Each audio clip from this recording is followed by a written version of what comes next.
Everyone, welcome back to the channel GS by Priyanka. और आज की इस वीडियो में हम डिस्कस करने वाले हैं लैटिट्यूड एंड लॉन्गिट्यूड्स के बारे में। इसके अलावा मोशंस ऑफ अर्थ जिसमें कि रोटेशन एंड रिवोल्यूशन आता है, इसको भी यहाँ पे हम डिस्कस करेंगे। ये क्लास टू द पॉइंट होगी, बहुत ही सिंपल लैंग्वेज में मैं आपको सारी चीज़ें यहाँ पे एक्सप्लेन करूँगी। इस वजह से ये वीडियो आपको कंप्लीट देखना है। यहाँ पे हम इंटरनेशनल डेट लाइन के बारे में भी देखेंगे और टाइम कैसे कैलकुलेट होता है, ये सारी चीज़ें भी हम यहाँ पे डिस्कस करेंगे। चलिए फिर बिना किसी देरी के इस वीडियो को स्टार्ट करते हैं। सबसे पहले यहाँ पे हम जानेंगे कि जिस अर्थ के बारे में आज हम सारी चीज़ें डिस्कस करने वाले हैं उसकी एज कितनी है, यानी अर्थ हमारा कितने टाइम पहले बना था। आपको सोलर सिस्टम वाले वीडियो में मैंने बताया था कि बिग बैंग थ्योरी जो है 13.7 बिलियन ईयर्स अगो हुआ था। तो अगर आपसे पूछा जाए कि यूनिवर्स की एज कितनी है तो वो हो जाएगा 13.7 बिलियन ईयर्स अगो। कहीं कहीं पे आपको 13.8 बिलियन ईयर्स भी देखने को मिलेगा।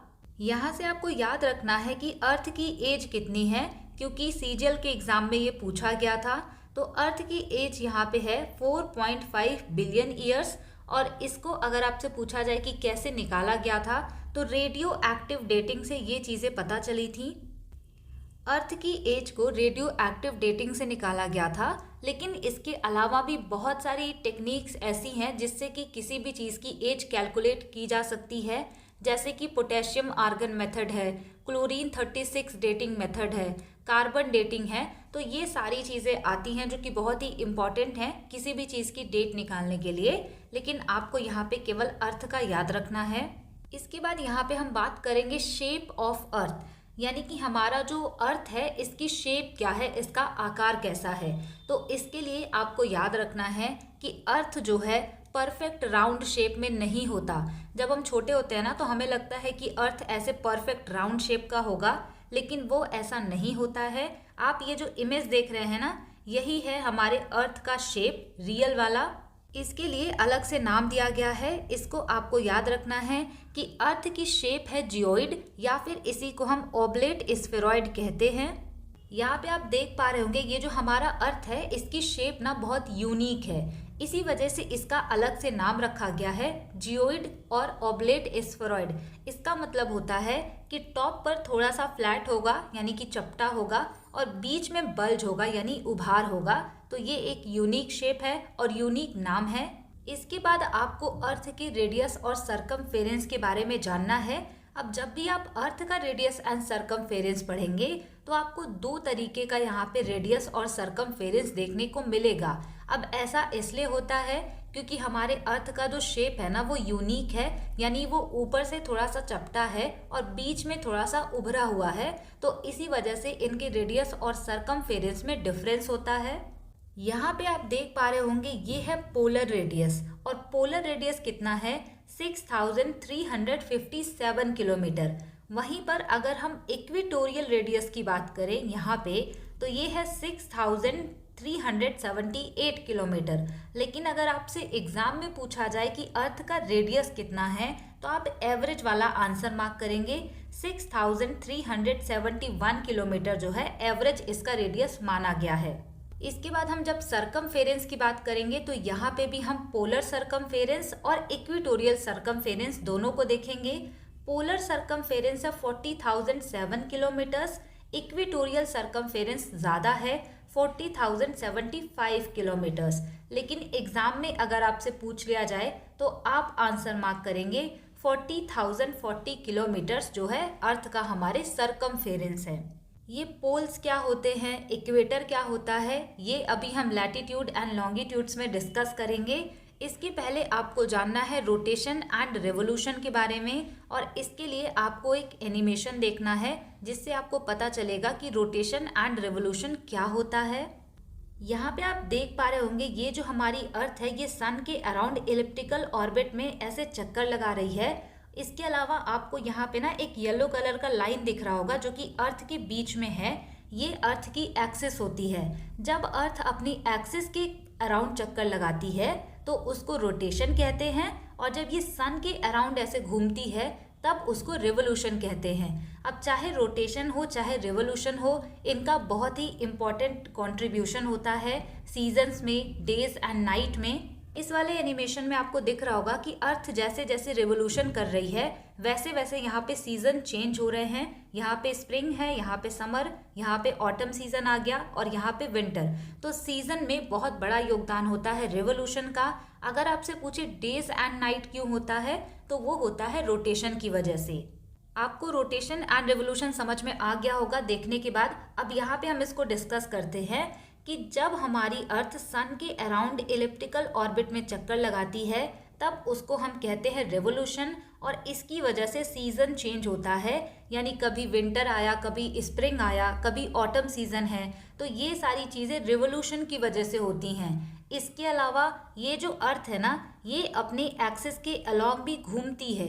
इसको कहा जाता है रोटेशन। रोटेशन की वजह से डे एंड नाइट होता है, यानी कि दिन और रात जो होता है वो रोटेशन की वजह से होता है। जब हमने सोलर सिस्टम वाली क्लास में एक एक प्लैनेट्स के बारे में डिटेल में डिस्कस किया था, तो वहाँ पे हमने सभी प्लैनेट के रोटेशन एंड रिवोल्यूशन का जो टाइम पीरियड है उसको भी डिस्कस किया था। अब यहाँ पे हम अर्थ के बारे में पढ़ रहे हैं, तो फिर से हम यहाँ पे इनके रोटेशन एंड रिवोल्यूशन का टाइम पीरियड डिस्कस करेंगे। सबसे पहले यहाँ पे हम बात करते हैं रोटेशन की। तो रोटेशन होता क्या है? Spinning on its own axis, यानी अर्थ जो है अपनी एक्सिस के अलॉन्ग जब स्पिन करती है, घूमती है, उसको कहते हैं रोटेशन। रोटेशन का टाइम अगर एग्जैक्ट आपसे पूछा जाए, जो कि एग्जाम में नहीं पूछा जाता, तो इसको रोटेट करने में 23 आवर्स 56 मिनट एंड 4 सेकेंड लगते हैं, जिसको कि हम रफली कहते हैं 24 आवर्स। इसी वजह से जो दिन रात होता है वो 24 आवर्स का होता है। अगर हम यहाँ पे डायरेक्शन की बात करें तो अर्थ का रोटेशन वेस्ट टू ईस्ट होता है। यहाँ पे आप देख पाएंगे वेस्ट टू ईस्ट जो है अर्थ का रोटेशन होता है। अगर आपसे पूछा जाए रोटेशन स्पीड कहाँ पे ज़्यादा होगी, कहाँ पे कम होगी, तो इक्वेटर जो कि थोड़ा सा बल्ज है, उभरा हुआ है, यहाँ पे रोटेशन की स्पीड मैक्सिमम होती है। पोल्स जो है ये पॉइंट होते हैं एक तरीके से, तो यहाँ पे रोटेशन का जो स्पीड है वो बहुत कम होता है। अगला यहाँ पे है रिवोल्यूशन। रिवोल्यूशन का क्या मतलब होता है? Earth revolve around the sun in elliptical orbit. यहाँ पे आप देख पा रहे होंगे कि ये जो हमारी अर्थ है ये सन के अराउंड इलिप्टिकल ऑर्बिट में ऐसे रिवॉल्व करती है, घूमती है। इसी को कहा जाता है रिवोल्यूशन, और इसकी वजह से सीजन चेंज होता है। तो यहाँ पे आपको याद रखना है कि एक रिवोल्यूशन कंप्लीट करने में अर्थ को लगते हैं 365 डेज 6 आवर्स 9 मिनट 10 सेकेंड। यहाँ पे होगा तो 10 सेकेंड इतना टाइम पीरियड एक रिवोल्यूशन कंप्लीट करने में लगता है। लेकिन हम रफली याद रखते हैं कि 365 डेज, और 1 ईयर में 365 डेज ही होते हैं। लेकिन यहाँ पे आपने नोटिस किया होगा कि 6 आवर्स, यहाँ पे जो 6 घंटे हैं वो एक्स्ट्रा है, और यही 6 घंटे 4 साल में जब ऐड होते हैं ना, तो 24 आवर्स यानी कि एक दिन बना लेते हैं। अब उस ईयर में जहाँ पे एक दिन एक्स्ट्रा होता है उसको कहते हैं लीप ईयर, और उस ईयर में 366 डेज होते हैं, और इस टाइम पे फेब्रुवरी जो होती है वो 29 डेज की होती है। ये है रोटेशन और ये है रिवोल्यूशन। आई होप आपको ये चीज़ें इजीली समझ में आई होंगी। वैसे भी ये चीज़ें हैं बहुत इजी। इसके बाद यहाँ पे हम डिस्कस करेंगे अर्थ के टिल्ट के बारे में। अब टिल्ट का मतलब क्या होता है? सिंपल लैंग्वेज में जो अर्थ है ना वो इस तरीके से नहीं है, थोड़ी सी झुकी हुई है। आप ऐसा मान सकते हैं कि थोड़ा सा तिरछा है। हमें ऐसा लगता है कि अर्थ इसी तरीके से हमारे सन के अराउंड रिवॉल्व करती है, लेकिन ऐसा नहीं होता। ये अपने एक्सिस से, एक्सिस क्या होता है? जहाँ पे आप नॉर्थ एंड साउथ पोल को मिलाते हुए एक लाइन खींचेंगे अर्थ के बीच से, उसी को एक्सिस कहा जाता है। और इस एक्सिस से जो हमारी अर्थ का झुकाव है वो है 23.5 डिग्री। इसके अलावा ये जो ऑर्बिट होता है, यानी कि इनका जो ऑर्बिटल प्लेन है जो कि इलिप्टिकल होता है, इससे इनका झुकाव है 66.5 डिग्री। यहाँ से आपको याद रखना है कि जो हमारी अर्थ है ये अपने एक्सिस से 23.5 डिग्री टिल्टेड है। ऑर्बिटल इंक्लिनेशन यानी कि इनका ऑर्बिट से जो झुकाव है वो है 66.5 डिग्री। इसके बाद यहाँ पे हम देखेंगे डिस्टेंस के बारे में। डिस्टेंस हमें दो चीज़ों का देखना है। हम यहाँ पे डिस्टेंस देखेंगे अर्थ और सन के बीच का, और अर्थ एंड मून के बीच का। इन दोनों का डिस्टेंस आपको देखना है, और इसका नाम क्या है ये भी आपको याद रखना है, क्योंकि एग्जाम में ये वाला डिस्टेंस पूछा गया था। हमने स्टार्टिंग में ही डिस्कस किया कि जो हमारा अर्थ है ये इलिप्टिकल ऑर्बिट में रिवॉल्व करता है, और जब कोई भी चीज़ इलिप्टिकल ऑर्बिट में रिवॉल्व करती है तो एक पॉइंट ऐसा आता है जब उन दोनों के बीच का डिस्टेंस मैक्सिमम होता है, और एक टाइम ऐसा भी आता है जब इन दोनों के बीच का डिस्टेंस बहुत ही मिनिमम होता है। इस वाले इमेज में आपको उतना क्लियर नहीं दिख रहा होगा, लेकिन यहाँ पे आपको दिख रहा होगा कि एक टाइम ऐसा है जब अर्थ और मून के बीच का डिस्टेंस बहुत ज़्यादा है, और एक टाइम यहाँ पे ऐसा है जब अर्थ और मून के बीच का डिस्टेंस बहुत ही कम है। तो सेम चीज़ यहाँ पे भी होती है। तो अगर आपसे पूछा जाए कि अर्थ और सन के बीच में जब बहुत ही कम डिस्टेंस होता है, या फिर अर्थ जो है सन के एकदम नियरेस्ट होती है, तब उसको क्या कहते हैं, तो इसको पेरिहिलियन कहा जाता है। इसको आप याद रखेंगे, पी से हो जाएगा पास, यानी कि सन के पास में रहती है अर्थ, तो उसको आप पेरिहिलियन कहेंगे। और जब सन और अर्थ के बीच का डिस्टेंस मैक्सिमम होगा, जब ये दूर होगी, तब इसको एपिहिलियन कहेंगे। इसको आप याद रख पाएंगे अवे से, अवे यानी कि दूर है, इसी वजह से इसको एपिहिलियन कहेंगे। और सन के लिए ना वर्ड यूज़ किया जाता है हेलियो। यहाँ पे आपको डेट भी याद रखना है कि जो पेरिहिलियन है ये देखने को मिलता है 3 जनवरी को, यानी कि 3 जनवरी का टाइम ऐसा होता है जब सन और अर्थ के बीच का डिस्टेंस बहुत ही कम होता है। और एपिहिलियन की अगर हम बात करें तो 4 जुलाई को ऐसा होता है कि सन और जो हमारा अर्थ है इनके बीच का डिस्टेंस बहुत ज़्यादा होता है। तो डेट भी आपको याद रखना है। अब यहाँ पे हम बात करेंगे अर्थ और मून के बीच के डिस्टेंस की। यहाँ पे आपको दिख रहा होगा कि अर्थ और मून के बीच का डिस्टेंस बहुत ज़्यादा है। तो जब भी अर्थ और मून के बीच का डिस्टेंस बहुत ज़्यादा हो उसको अपोजी कहते हैं, और जब मून और अर्थ के बीच का डिस्टेंस बहुत कम हो तो उसको पेरिजी कहते हैं। अब यहाँ पे हमने अलग से डेट देखा, लेकिन मून और अर्थ के बीच का जो डिस्टेंस है इसके लिए अलग से डेट देखने की ज़रूरत नहीं है, क्योंकि ये हर बार होता रहता है 10-15 दिन पे। तो इसको आपको याद नहीं रखना, ये वाला बस आपको याद रखना है। इसके बाद यहाँ पे हम डिस्कस करेंगे हेमीस्फीयर, लैटिट्यूड एंड लॉन्गिट्यूड के बारे में। यहाँ पे आपको दिख रहा होगा कि ये जो हमारा अर्थ है ना, ये इसके 4 भाग हैं, 4 ऐसे टुकड़े हैं। पहला ये, दूसरा ये, तीसरा यहाँ पे है और चौथा यहाँ पे है। अब ये जो आपको आधा आधा पार्ट दिख रहा है ना हमारे अर्थ का, इसी को कहा जाता है हेमीस्फीयर, और हमारे अर्थ को 4 हेमीस्फीयर में डिवाइड किया जा सकता है। अब ये जो हेमीस्फीयर है तो इसको डिवाइड कौन करता है, तो यहाँ पे आता है 0 डिग्री लैटिट्यूड, जो कि हमारे अर्थ को नॉर्दर्न हेमिस्फीयर और सदर्न हेमिस्फीयर में डिवाइड करता है। और इसके अलावा 0 डिग्री लॉन्गिट्यूड, जिसको कि प्राइम मेरिडियन कहते हैं, वो हमारे अर्थ को ईस्टर्न एंड वेस्टर्न हेमिस्फीयर में डिवाइड करता है। यहाँ पे हमने स्टार्टिंग में ही देखा था कि जो हमारा अर्थ है ना, इस पे हम कुछ इस तरीके की लाइन खींचते हैं, और इसके अलावा हम अर्थ पे इस तरीके से भी कुछ लाइन बना सकते हैं। अब ये सारी जो लाइंस होती हैं ना, ये एक्चुअल में एग्जिस्ट नहीं करती, ये सारी चीज़ें इमेजिनरी हैं। ये सारी चीज़ें क्यों बनाई गई, इसका कॉन्सेप्ट क्यों आया, तो ये भी अभी हम समझेंगे। आपको बस यहाँ से ये याद रखना है कि ये जो लॉन्ग लाइन है, यानी जो लंबी लंबी लाइन है, उसको हम कहते हैं कि ये लॉन्गिट्यूड है।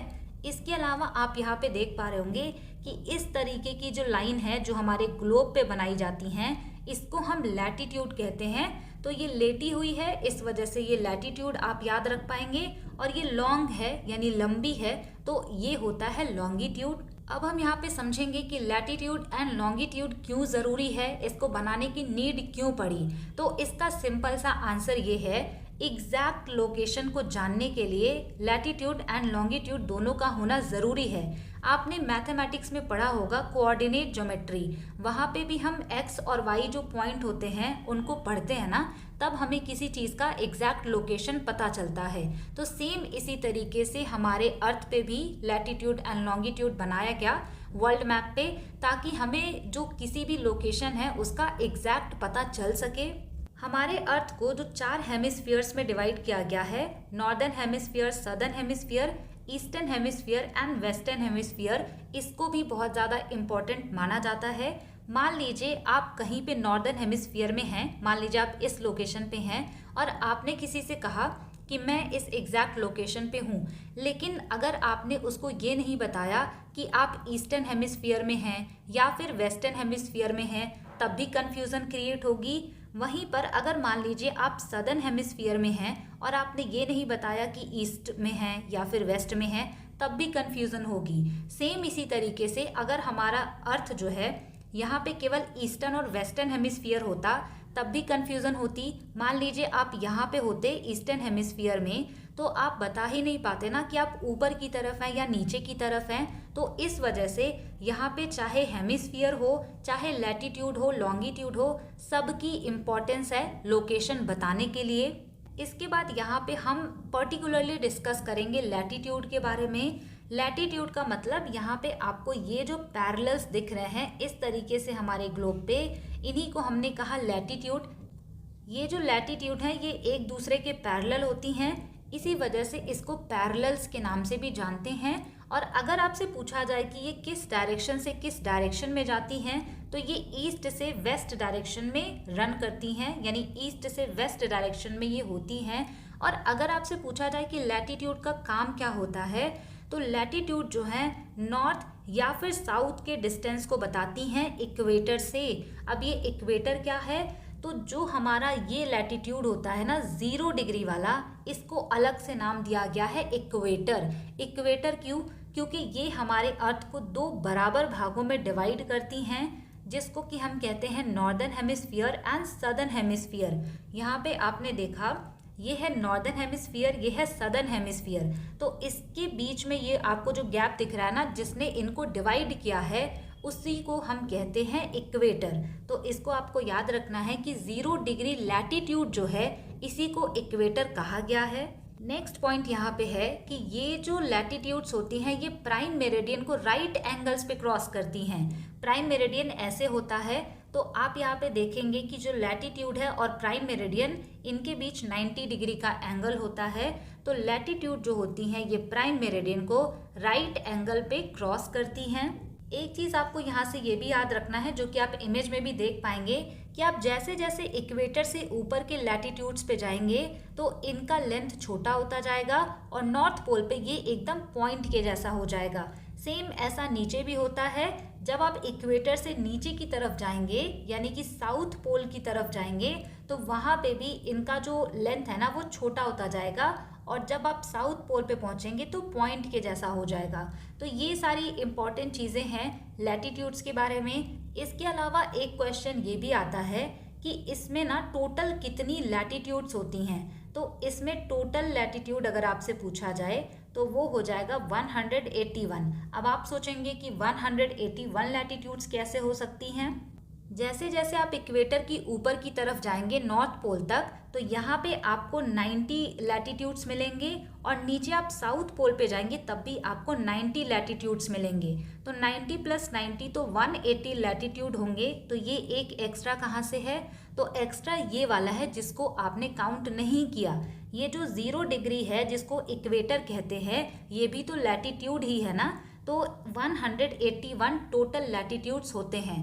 एक चीज़ आप यहाँ से ये भी ऑब्जर्व कर सकते हैं कि अगर आपसे पूछा जाए कि टोटल लैटिट्यूडनल सर्कल्स कितने हैं, तो टोटल लैटिट्यूडनल सर्कल्स जब आएंगे तो 179 होंगे। अब ऐसा क्यों? क्योंकि जो नॉर्थ पोल है और जो साउथ पोल होगा नीचे, ये एक तरीके से लैटिट्यूड तो हैं, लेकिन ये लैटिट्यूड के सर्कल्स नहीं हैं, ये पॉइंट हैं। तो अगर आपसे पूछा जाए कि लैटिट्यूडनल सर्कल कितने हैं, तो 179, लेकिन अगर आपसे लैटिट्यूड पूछा जाए टोटल तो 181। आई होप आपको ये समझ में आ गया होगा। इसके बाद हम लॉन्गिट्यूड्स के बारे में पढ़ेंगे। इस तरीके की जो लाइंस आपको दिख रही हैं, इसी को कहते हैं लॉन्गिट्यूड। यहाँ से आप एक चीज़ ये भी देख पा रहे होंगे इमेज में कि लॉन्गिट्यूड का ओरिजिन होता है, यानी स्टार्टिंग होता है नॉर्थ पोल से, और ये नॉर्थ पोल से स्टार्ट होते हुए कहाँ पे एंड होते हैं, साउथ पोल पे। और इसी तरीके से आगे पीछे आपको हर जगह यहाँ पे ये देखने को मिलेगा।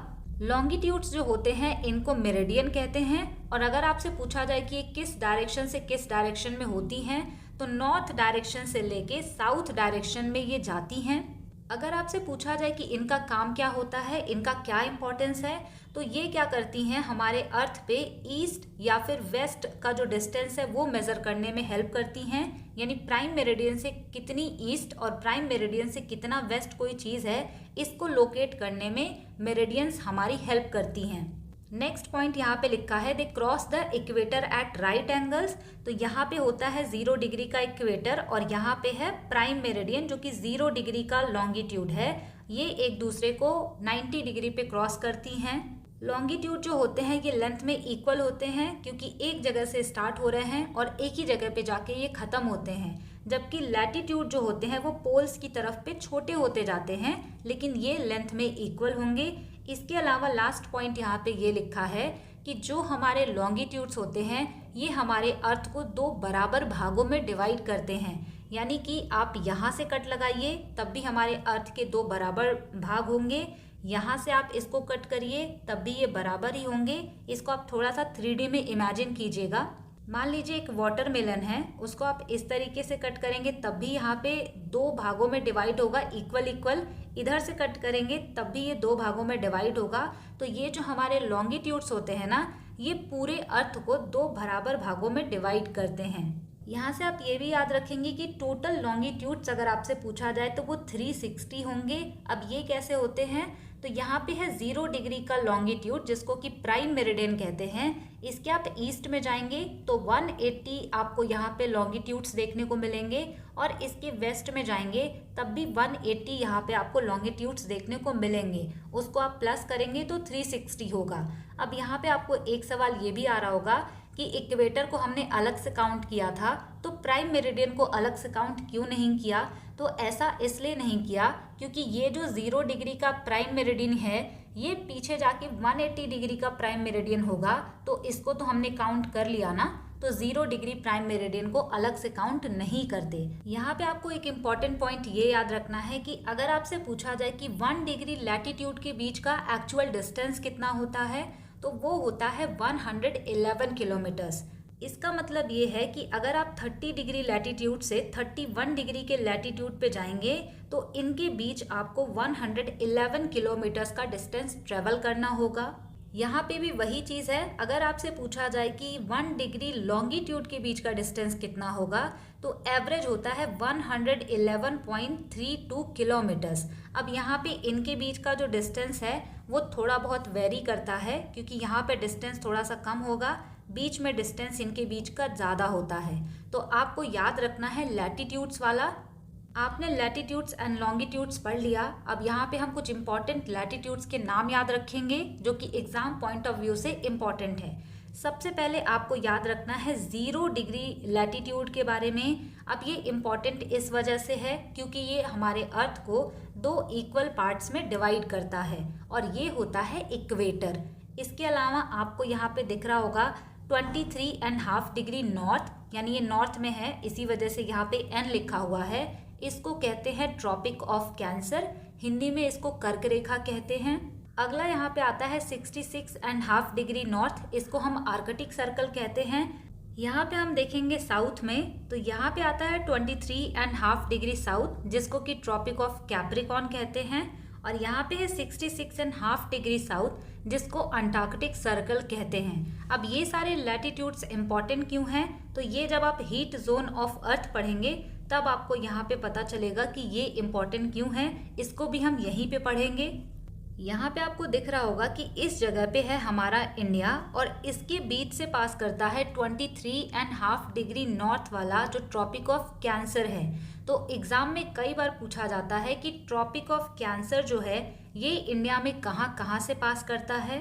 Tropic of cancer 23.5 degree north में है और इंडिया यहाँ पे लोकेटेड है और ये इसके बीच से जाता है 8 स्टेट से होते हुए।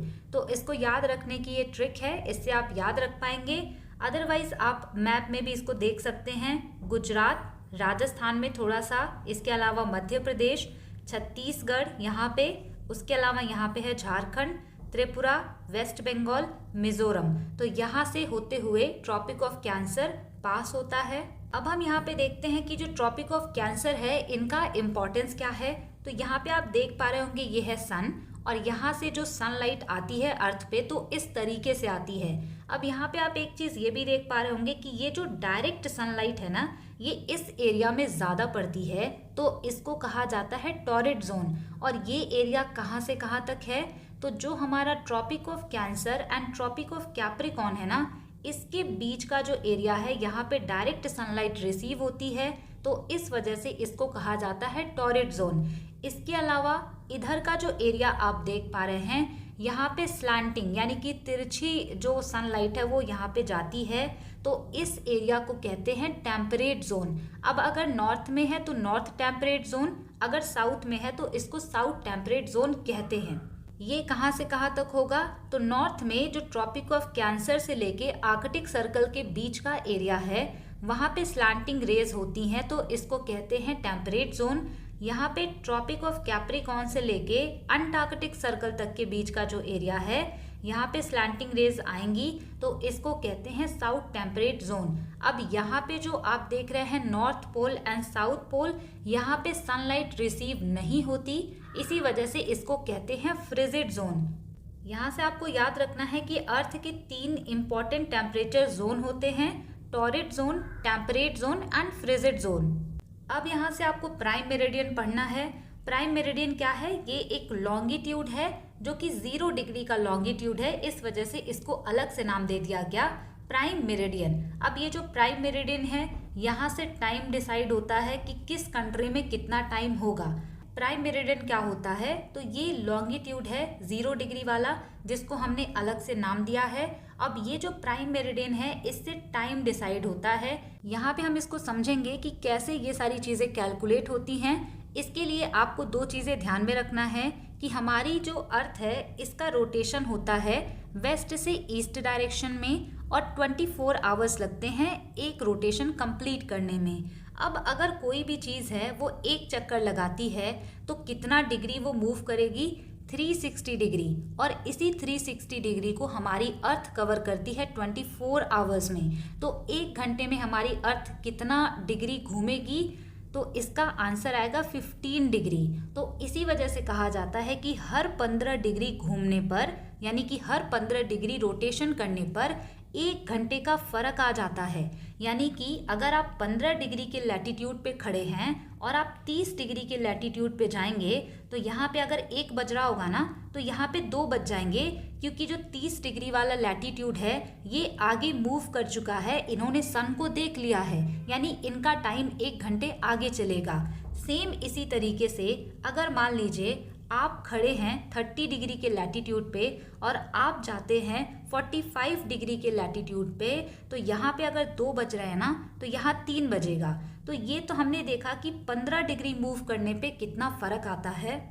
हमारा जो अर्थ है ये 15 डिग्री रोटेट करने में 1 घंटे लेता है। तो अगर आपसे पूछा जाए कि 1 डिग्री ये कितने टाइम में रोटेट करेगा, तो ये जो 1 आवर है ना, इसको आप मिनट में कन्वर्ट कर दीजिए। 1 घंटे में 60 मिनट होंगे, और ये 15 डिग्री से आप इसमें डिवाइड करेंगे तो यहाँ पे आएगा 4 मिनट। यानी कि 1 डिग्री जो लैटिट्यूड है, इसको रोटेट करने में हमारी अर्थ को 4 मिनट लगते हैं। और यही पूरा का पूरा कॉन्सेप्ट होता है पूरे वर्ल्ड का टाइम डिसाइड करने में। यहाँ पे आपको पता है कि हमारी अर्थ जो है वेस्ट से ईस्ट की तरफ रोटेट होती है, यानी कि जब ये वेस्ट से ईस्ट की तरफ रोटेट होगी तो ये वाला जो हिस्सा है, इन्होंने सन को पहले ही फेस कर लिया। मान लीजिए यहाँ पे सन है, तो इन्होंने सन को पहले ही देख लिया, इनका टाइम आगे चल रहा है। ये जो पीछे वाले हैं, जो वेस्ट वाले हैं, ये अभी मूव करके यहाँ पे आएंगे, तब ये सन को देखेंगे। तो ये इनका कॉन्सेप्ट होता है। जब भी आप ईस्ट में जाएंगे तो टाइम को प्लस करेंगे, अगर आप वेस्ट के लैटिट्यूड्स पे जा रहे हैं तो टाइम को माइनस करेंगे। यहाँ से हम कैलकुलेट करेंगे अपने कंट्री का टाइम। आपको ना इसके लिए याद रखना होगा कि इंडियन स्टैंडर्ड टाइम हमने किस लॉन्गिट्यूड को माना है। जैसे पूरे वर्ल्ड का टाइम डिसाइड करने के लिए प्राइम मेरिडियन है, वैसे ही जो भी कंट्रीज होती हैं उनका खुद का एक लॉन्गिट्यूड होता है, जिसको वो कंसीडर करते हैं कि पूरी कंट्री का टाइम हम इसी के अकॉर्डिंग डिस्कस करेंगे। अब इसको भी अलग से सेलेक्ट करने का रीज़न ये था कि जो हमारा अरुणाचल प्रदेश वाला एरिया है, यहाँ पे ना जो सनराइज होता है वो 2 घंटे पहले होता है कंपेयर टू राजस्थान गुजरात की अगर हम बात करें, तो यहाँ पे ना 2 घंटे पहले ही सनराइज हो जाता है। तो अगर यहाँ पे एक ऐसा टाइम पीरियड ना होता तो बहुत ज़्यादा क्लैशेस होते। कोई ऑफिस जाता 4 बजे, कोई जाता 6 बजे, किसी की छुट्टी 5 बजे होती तो किसी की छुट्टी 7 बजे होती। तो इन सब को अवॉइड करने के लिए इंडिया में 82.5 डिग्री ईस्ट जो लॉन्गिट्यूड है उसी को कंसीडर किया गया है कि इंडिया का टाइम यहीं से डिसाइड होगा। प्राइम मेरिडियन पास होता है ग्रीनविच लंदन से, इसी वजह से इसको जीएमटी भी कहते हैं, यानी ग्रीनविच मीन टाइम। अब हमारा जो इंडिया है ये ग्रीनविच मीन टाइम से 5 आवर्स 30 मिनट आगे है। अब कैसे आगे है इसी को आपको कैलकुलेट करना है। यहाँ पे है 0 डिग्री का प्राइम मेरिडियन और यहाँ पे है हमारा इंडियन स्टैंडर्ड टाइम यानी 82.5 डिग्री। मैंने आपको बोला कि हर 15 डिग्री जाने पे 1-1 घंटे का फर्क आ जाएगा। तो यहाँ पे हम पहले चलते हैं ना 0 से 15 डिग्री, फिर यहाँ पे हम चलते हैं 30 डिग्री पे, फिर यहाँ पे 45 डिग्री और यहाँ पे चलेंगे 60 डिग्री और यहाँ पे 75 डिग्री। यानी यहाँ पे जब आप जाएंगे ना 0 से 15, यहाँ पे 1 घंटे का फर्क आया, 15 से 30 आप जाएंगे फिर 1 घंटे का फर्क आएगा, सेम ऐसे ही यहाँ तक 1-1 घंटे का फर्क आएगा। तो टोटल यहाँ पे कितने घंटे का फर्क आ गया 0 से 75 डिग्री लैटिट्यूड जाने पे। ये सारी चीज़ें मैं बहुत जल्दी जल्दी भी बता सकती हूँ, लेकिन इस तरीके से बताने का पर्पज़ ये है कि उन सारे स्टूडेंट को ये चीज़ें समझ में आए जिनको ये चीज़ें पहले समझ में नहीं आती थी। तो चलिए यहाँ पे हम देखते हैं 0 डिग्री लॉन्गिट्यूड से यानी प्राइम मेरिडियन से अगर आप 75 डिग्री लॉन्गिट्यूड पे आएंगे तो 5 घंटे का फर्क आ जाएगा। अब आप यहाँ पे देखिए कि 75 डिग्री पे आप पहुँच गए हैं, 82.5 डिग्री जो है यहाँ तक आपको पहुँचना है। तो इनके बीच का गैप कितना है 75 डिग्री लॉन्गिट्यूड से अगर आपको 82.5 डिग्री लॉन्गिट्यूड पे पहुँचना है तो आपको 7.5 डिग्री का लॉन्गिट्यूड कवर करना होगा। और हमने यहाँ पे पहले ही डिस्कस किया कि 15 डिग्री रोटेट करने में हमारी अर्थ को 1 घंटे लगते हैं। तो 7.5 यानी 7.5 डिग्री का अगर लॉन्गिट्यूड हमारी अर्थ को रोटेट करना है तो कितना टाइम लेगी। तो यहाँ पे लैटिट्यूड्स का हाफ हो रहा है ना, तो टाइम का भी यहाँ पे आधा होगा। यानी कि अगर 7.5 डिग्री का लैटिट्यूड रोटेट करना है तो हमारी अर्थ यहाँ पे 30 मिनट लेगी। एग्जैक्टली यही कॉन्सेप्ट है। यहाँ पे टाइम लगेगा 30 मिनट और जब आप इसको पूरा कैलकुलेट करेंगे तो 5 आवर्स 30 मिनट आएगा। यही लॉजिक है कि प्राइम मेरिडियन से हमारा जो इंडिया है ना ये 5 घंटे 30 मिनट आगे है। अब आप यहाँ पे ये भी सोच सकते हैं कि इंडिया 5 घंटे 30 मिनट आगे क्यों है, पीछे क्यों नहीं। तो आप ध्यान रखिए कि अगर आप ईस्ट में जाएंगे तो इन्होंने सन को पहले ही देख लिया है, यानी इनका टाइम आगे चल रहा है। यहाँ जब आप आएंगे तो टाइम को प्लस करेंगे और ये अभी रोटेट करके तब जाके सन को फेस करेंगे, यानी अभी यहाँ पे टाइम पीछे है। तो वेस्ट में टाइम माइनस करेंगे और यहाँ पे आप टाइम को प्लस करेंगे। तो इस वजह से इंडिया जो है जीएमटी से 5 घंटे 30 मिनट आगे है। यहाँ से आपको याद रखना है कि जो इंडियन स्टैंडर्ड टाइम है 82.5 डिग्री ईस्ट, जिससे कि पूरे इंडिया का टाइम डिसाइड होता है, ये किन स्टेट से पास होता है। एग्जाम में इससे भी क्वेश्चन पूछे जाते हैं। तो ये पास होता है मौका से। अब इसको आप याद रखेंगे, ये ट्रिक है।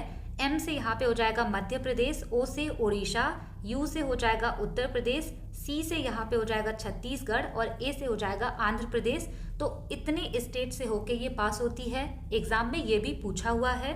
एग्जाम में ये नहीं पूछा गया है, लेकिन फिर भी आपको ध्यान रखना है कि अगर आपसे पूछा जाए जो प्राइम मेरिडियन है, जो 0 डिग्री का लॉन्गिट्यूड है, ये किन कंट्रीज से पास होता है, तो ये 8 कंट्रीज से पास होता है, जिसका मैप आप यहाँ पे देख पा रहे होंगे। तो यहाँ पे आप याद रखेंगे किससे पास होगा, यूके से। उसके बाद आपको यहाँ पे दिख रहा होगा फ्रांस। फ्रांस के बाद आपको याद रखना है यहाँ पे स्पेन। स्पेन के बाद यहाँ पे अल्जीरिया। यहाँ पे है यूके, यहाँ पे है फ्रांस, यहाँ है Spain, Algeria, Mali, Burkina Faso, Togo and Ghana. तो ये 8 कंट्रीज हैं जहाँ से प्राइम मेरिडियन पास होती है। इसके बाद यहाँ पे हम डिस्कस करेंगे IDL यानी इंटरनेशनल डेट लाइन के बारे में। इसको लेके सारे स्टूडेंट को बहुत कंफ्यूजन होती है। उनको हर बार ये डाउट रहता है कि ईस्ट में जाएंगे तो डे गेन होगा या फिर डे लॉस होगा। इस चीज़ को लेके बहुत सारे लोगों में कंफ्यूजन होता है। इसी वजह से यहाँ पे मैंने दो इमेजेस लिए हैं ताकि मैं आपको बता सकूं कि कंफ्यूजन कहाँ से आती है। सबसे पहले आपको ये पता है कि जो हमारी अर्थ है इस पे ये जो 0 डिग्री का लॉन्गिट्यूड है जिससे कि टाइम डिसाइड होता है, ये तो होता है प्राइम मेरिडियन जिसके बारे में हमने अभी डिस्कस किया। लेकिन जो इंटरनेशनल डेट लाइन है ना, ये इसके एग्जैक्ट पीछे होती है, यानी प्राइम मेरिडियन के पीछे जो 180 डिग्री लैटिट्यूड है उसको हम कहते हैं इंटरनेशनल डेट लाइन। ये चीज़ ना आपको 3D में इमेजिन करना होगा, तब जाके आपको इसके बीच का डिफरेंस समझ में आएगा। अगर मैं लाइव पढ़ाती तो शायद आपको मैं और अच्छे से समझा पाती, लेकिन फिर भी जितना हो पाएगा आप इसको अच्छे से समझिए। यहाँ पे आप प्राइम मेरिडियन को ये समझिए कि आपका ये सामने वाला फेस है। जैसे आप बैठ के ये लेक्चर देख रहे हैं तो आपका जो सामने वाला हिस्सा है फेस के साइड का, वो आप समझिए कि प्राइम मेरिडियन है, और ये जो पीछे का हिस्सा है ना, बैकबोन आपका, वो इंटरनेशनल डेट लाइन है। तो बैकबोन को पहले आप आगे लेके आइए, तब जाके आपको इंटरनेशनल डेट लाइन समझ में आएगा। मतलब आपको इमेजिन करना है कि इंटरनेशनल डेट लाइन पीछे है इस तरीके से। अब यहाँ पे बच्चों को कंफ्यूजन इस वजह से आती है क्योंकि वो ये समझते हैं कि ईस्ट में जाएंगे तो टाइम को प्लस करेंगे, वेस्ट में जाएंगे तो टाइम को माइनस करेंगे, तो यहाँ पे डे लॉस क्यों हो रहा है जबकि गेन होना चाहिए। तो इसके पीछे का लॉजिक ये है कि आपको प्राइम मेरिडियन को बेस मान के नहीं समझना, आप पीछे जाइए, 180 डिग्री से हमें समझना है कि डेट कहाँ से चेंज होगी। यहाँ पे आपको बहुत ही ध्यान से समझना है, ये है 180 डिग्री का लॉन्गिट्यूड जिसको कि इंटरनेशनल डेट लाइन कहते हैं। अब यहाँ पे कंफ्यूजन स्टूडेंट को इस वजह से आती है क्योंकि वो इसको ना 0 डिग्री का लॉन्गिट्यूड समझते हैं, यानी प्राइम मेरिडियन समझते हैं, और वो ये सोचते हैं कि प्राइम मेरिडियन के ईस्ट में ईस्टर्न हेमिस्फीयर होगा और वेस्ट में वेस्टर्न हेमिस्फीयर होगा। लेकिन ऐसा नहीं है, ये 0 डिग्री है ही नहीं। तो इसको प्राइम मेरिडियन मत समझिए, अर्थ को घुमाइए 180 डिग्री और इसके पीछे का हिस्सा आप समझिए। अब जैसे ये हमारी अर्थ है, इसके जब आप पीछे जाएंगे ना, पीछे, तो ये तो ईस्टर्न हेमिस्फीयर है ना, और ये वाला हिस्सा इस साइड में आ जाएगा जब आप 180 डिग्री के पीछे खड़े होके देखेंगे, और ये हो जाएगा वेस्टर्न हेमिस्फीयर। अगर आप इंटरनेशनल डेट लाइन के ईस्ट डायरेक्शन में जा रहे हैं, ये डायरेक्शन है, लेकिन टेक्निकली आप जा कहाँ पे रहे हैं, आप जा रहे हैं वेस्टर्न हेमिस्फीयर में, जहाँ पे टाइम ऑलरेडी पीछे चल रहा होता है। जब मैंने आपको प्राइम मेरिडियन यहाँ पे डिस्कस किया तभी बताया था कि ईस्टर्न हेमिस्फीयर में आप जाते हैं तो टाइम प्लस करते हैं, वेस्टर्न हेमिस्फीयर में टाइम माइनस होता है, यानी ये पीछे चल रहे होते हैं, सन को बाद में फेस करते हैं, तो ये इनका टाइम पीछे होता है। तो सेम यही लॉजिक आप यहाँ पे लगाइए कि जब आप इंटरनेशनल डेट लाइन के ईस्ट में जाएंगे, यानी कि आप वेस्टर्न हेमिस्फीयर में इंटर कर रहे हैं, जहाँ का टाइम ऑलरेडी पीछे चल रहा है, इन्होंने अभी सन को फेस नहीं किया है। तो जब इनका टाइम पीछे चलेगा, आप यहाँ पे एंटर करेंगे तो आपको ना वही डे दोबारा से जीने को मिलेगा, यानी कि यहाँ पे डे गेन होता है। सिंपल लैंग्वेज में, जब आप ईस्ट में जाएंगे यानी कि वेस्टर्न हेमिस्फीयर में जहाँ पे टाइम ऑलरेडी माइनस है, तो आप फिर से एक दिन जी लेंगे दोबारा से, इस वजह से यहाँ पे डे गेन होगा। और जब आप वेस्ट में जाएंगे, इंटरनेशनल डेट लाइन के ये डायरेक्शन है वेस्ट, लेकिन है तो ये ईस्टर्न हेमिस्फीयर ना, जहाँ पे टाइम आगे चलता है प्लस में होता है। हमने अभी प्राइम मेरिडियन में डिस्कस किया कि ईस्टर्न हेमिस्फीयर में टाइम प्लस में होता है क्योंकि हमारी अर्थ जो है वो वेस्ट टू ईस्ट रोटेट करती है। तो ईस्ट वाला जो हेमिस्फीयर होता है ये सन को पहले देख लेता है, इनका टाइम आगे चल रहा होता है। तो आप अगर यहाँ से यहाँ पे आएंगे, यानी कि इंटरनेशनल डेट लाइन के आप अगर वेस्ट में आएंगे, तो आपका एक दिन वेस्ट हो जाएगा, यानी कि आपका डे लूज हो जाएगा। यहाँ पे आपको याद रखना है कि 180 डिग्री लैटिट्यूड होता है इंटरनेशनल डेट लाइन, जो कि प्राइम मेरिडियन के एकदम अपोजिट होता है। और जब आप इंटरनेशनल डेट लाइन से ईस्ट डायरेक्शन में जाएंगे तो आपको डे गेन होगा, यानी फिर से आपको एक दिन वही जीने को मिलेगा। और अगर आप इंटरनेशनल डेट लाइन के वेस्ट डायरेक्शन में जाएंगे तो आपका एक दिन वेस्ट हो जाएगा, यानी कि यहाँ पे डे लॉस हो जाएगा। तो यहाँ पे हम किसके रिस्पेक्ट में बात कर रहे हैं, ये आपके दिमाग में क्लियर होना इम्पॉर्टेंट है। एक बार आप इसको फिर से रिपीट कर लीजिएगा। और किसके रिस्पेक्ट में हम बात कर रहे हैं, हम यहाँ पे डायरेक्शन की बात कर रहे हैं या फिर हेमिस्फीयर की, इसको ध्यान में रखना ज़रूरी है। और अगर आपको ये चीज़ें मान लीजिए नहीं भी समझ में आई तो आप इसको याद रखिए कि इंटरनेशनल डेट लाइन के वेस्ट में जाएंगे तो एक दिन वेस्ट होगा, डे लॉस होगा, और ईस्ट में जाएंगे तो डे गेन होगा। बस आपको इतना ही याद रखना है। इसके बाद हम यहाँ पे समझते हैं अर्थ के सीजन के बारे में, यानी आप जो समर, विंटर, ऑटम, स्प्रिंग ये सारी चीज़ें देखते हैं ये कैसे होता है। सबसे पहले अगर आपसे पूछा जाए डे एंड नाइट, तो वो तो रोटेशन की वजह से होता है। जब अर्थ अपने ही एक्सिस पे रोटेट करती है तब वहाँ पे डे एंड नाइट का कॉन्सेप्ट आएगा। वहीं पर अगर हम यहाँ पे सीजन की बात करें तो इसमें जो अर्थ का टिल्ट है ये भी इम्पोर्टेंट कंट्रीब्यूशन देता है। ये चीज़ हमने पहले ही देखा है कि अर्थ जैसे जैसे रिवॉल्व करती है और इसका जो टिल्ट है ये दोनों मिलके कंट्रीब्यूट करते हैं अर्थ के सीजन में। यहाँ से हम देखना स्टार्ट करते हैं। ये जो हमारी अर्थ है ये थोड़ा सा टिल्टेड है और यहाँ पे है नॉर्थ पोल और यहाँ पे है साउथ पोल। तो ये जो अर्थ है ना, यहाँ पे है सन, इसका जब ये रिवोल्यूशन करेगी और इस पोजीशन पे आएगी तो इसका जो आधा हिस्सा है ना ये वाला, इंक्लूडिंग नॉर्थ पोल, यानी यहाँ पे आप नॉर्थ पोल पे भी देख रहे होंगे कि पूरी की पूरी लाइट जो है यहाँ पे पहुँच रही है। तो इस टाइम पे क्या होता है, यहाँ पे समर होती है, गर्मियाँ चल रही होती हैं, और जैसे ही ये अर्थ रिवॉल्व करके इस पोजीशन पे आती है तो इसका जो सामने वाला हिस्सा है इस पूरे हिस्से पे सनलाइट जा रही होती है। उस टाइम पे ऑटम होता है और अर्थ जब यहाँ पे रिवॉल्व करके इस पोजीशन पे आती है तो अर्थ का जो ये वाला हिस्सा है यहाँ पे पूरा सनलाइट जा रहा है।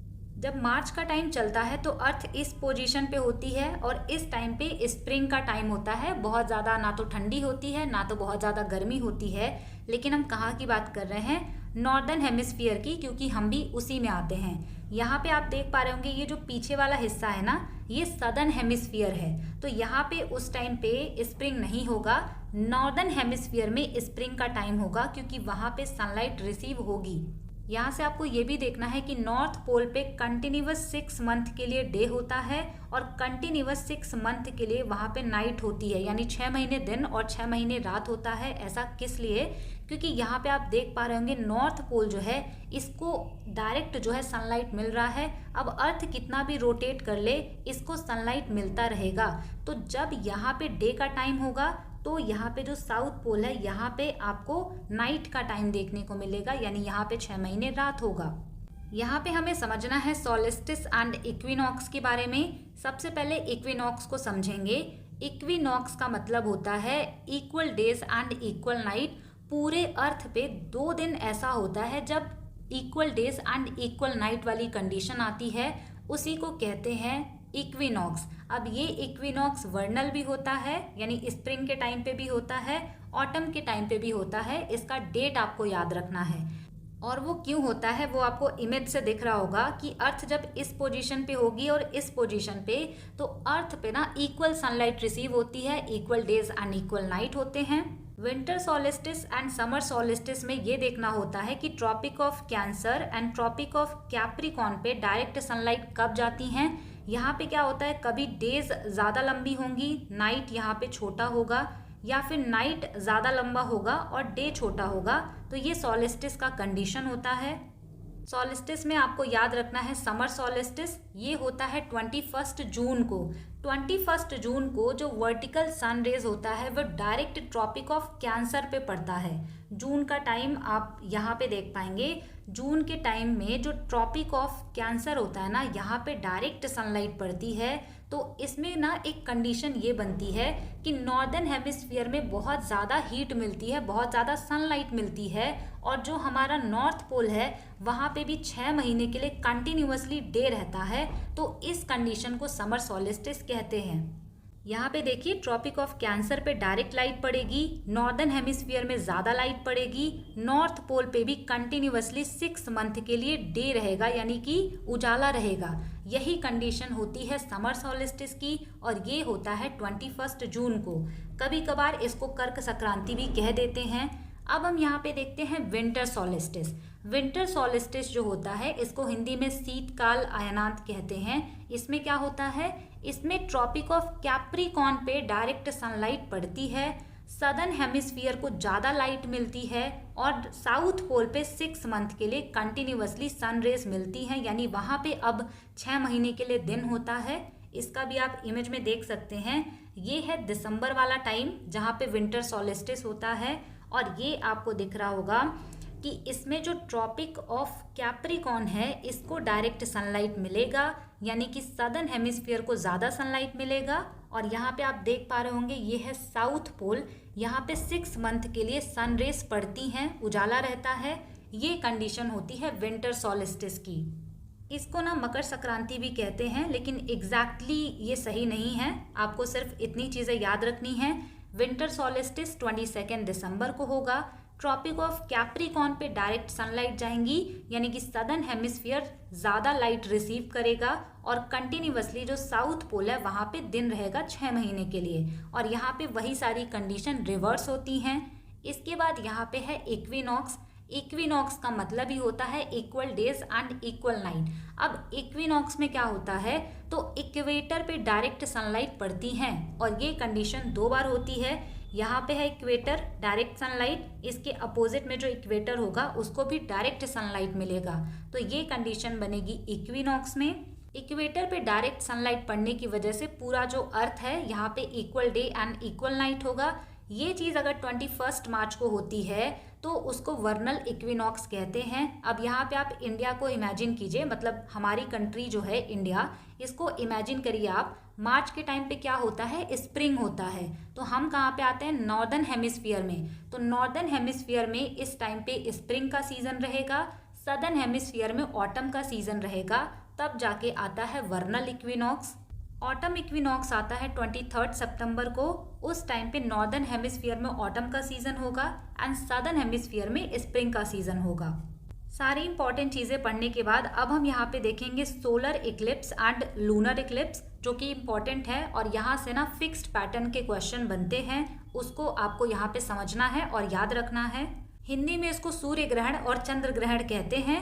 ये कैसे होता है ये बस आपको याद रखना है, क्योंकि एग्जाम में क्वेश्चन यहीं से पूछे जाएंगे कि जब सन और अर्थ के बीच में मून आ जाता है तो उस टाइम पे होता है सोलर इक्लिप्स, और जब सन और मून के बीच में अर्थ आ जाता है तब इसको कहते हैं लूनर इक्लिप्स। और एग्जाम में ना यहीं से क्वेश्चन पूछे जाते हैं कि कब सोलर इक्लिप्स का कंडीशन बनेगा और कब लूनर इक्लिप्स का कंडीशन बनेगा।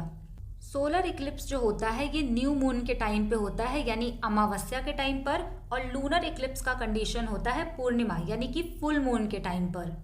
यहाँ पे आपको ये दोनों वर्ड भी समझना है कि अम्ब्रा और पेनम्ब्रा क्या होते हैं। अब यहाँ पे आप देखिए ये सन है, ये अर्थ आ गया है मून और सन के बीच में। अब ये जो अर्थ है ना, इसका यहाँ पे शैडो आप देख रहे हैं इतनी दूरी तक है। बीच वाला जो शैडो है ये बहुत ही ज़्यादा डार्क है, तो यही होता है अम्ब्रा और पेनम्ब्रा। जो आपको ये डार्क वाला शैडो दिख रहा है ना, जो बहुत ही ज़्यादा डार्क है, इसको कहते हैं अम्ब्रा। और इसके साइड साइड में जो आपको हल्की वाली शैडो दिख रही है इसको कहा जाता है पेनम्ब्रा। यही कंडीशन यहाँ पे भी होती है। जब सन और अर्थ के बीच में मून आता है तो मून का आप यहाँ पे देखेंगे शैडो, ये जो डार्क वाला है इसको कहेंगे अम्ब्रा, और जो लाइट वाला शैडो है इसको कहेंगे पेनम्ब्रा।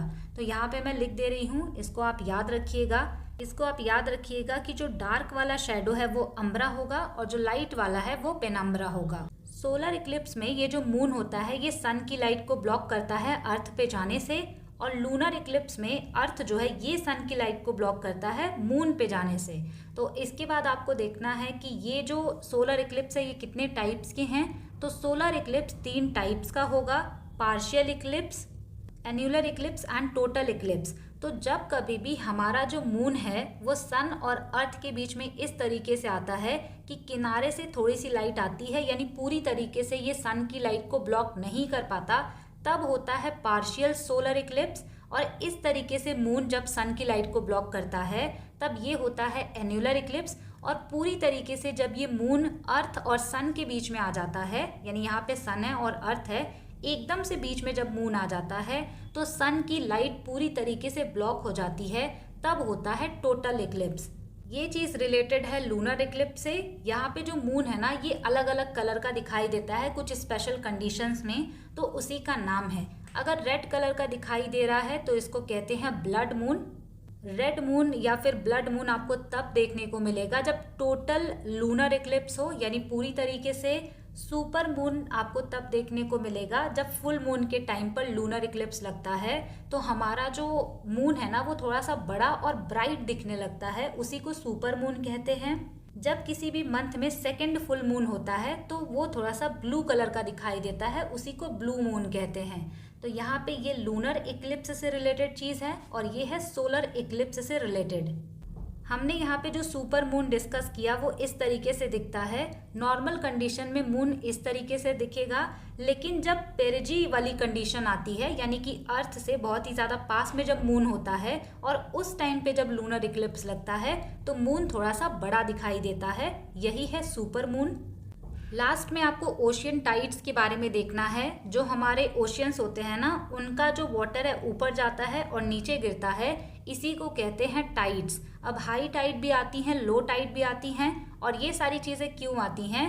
तो मून और सन के ग्रेविटेशन की वजह से हमारे अर्थ के पास में जो भी ओशियन है, इनके वाटर लेवल में राइज देखने को मिलेगा और फॉल देखने को मिलेगा। यही कंडीशन यहाँ पे होती है। यहाँ पे आप देख सकते हैं इस तरीके से टाइड आता है। टाइड जब अपने मैक्सिमम लेवल पे पहुँचता है तो उसको हम कहते हैं हाई टाइड, और जब ये टाइड एकदम अपने लोवेस्ट लेवल पे आते हैं तो इसको कहा जाता है लो टाइड। इसके अलावा आपको यहाँ पे दो वर्ड दिख रहा होगा, फ्लड करंट एंड एब करंट। इसका क्या मतलब है? तो जब भी वाटर लेवल राइज करता है अपने शोर के पास, यानी ऊपर जाता है जब वाटर करंट, तो उसको सिंपली कह देते हैं फ्लड करंट, और जब पानी पीछे जाता है, रिसीड करता है, तो उसको कहते हैं एब करंट। तो यहाँ पे एरो भी लगा हुआ है, आपको दिख रहा होगा।